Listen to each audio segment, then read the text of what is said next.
što nemamo kavu, što nemamo i zato što nemamo love za skupe provode i plešemo cijeli dan i noć, mi plešemo la la la la, cijeli dan i noć, mi plešemo cijeli dan i noć, mi plešemo la la la la, cijeli dan i noć.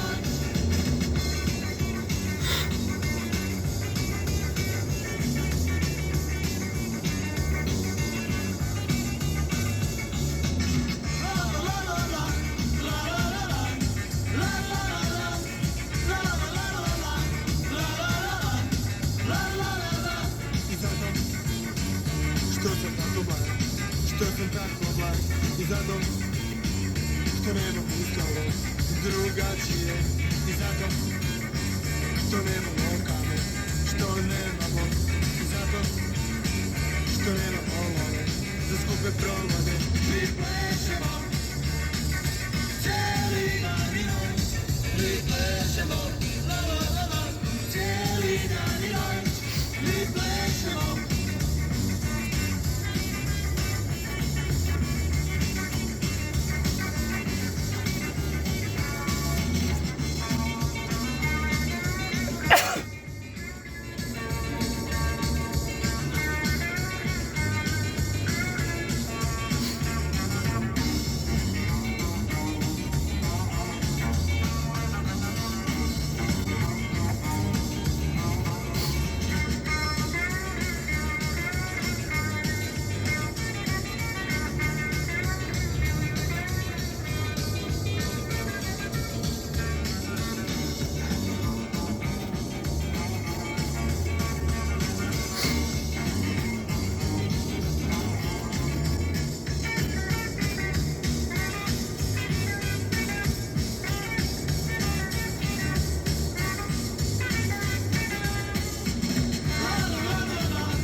Kazalište i mi plešemo sigurno ne podsjetува na ovi ovakvi zabavni, prednovogodišnji, euforični denovi, така ќе биде исто она песната која што се надобрзува. А јас секогаш што се нервирала за оваа песна, на секоја забава мора да се пушти оваа песна, не ми било јасно зошто, не знам. Ете, по дефолт и на оваа забава мораше да се пушти. Не знам кој е диџејот, ама исто мисли, постојано. На сите забави мора да се пушти. Само македонска музика ве мога. Добро, тоа секако, но и овие XU парчиња добро доаѓаат и размрдуваат, така ли Горинов? Добра, така е. јас морам таа парола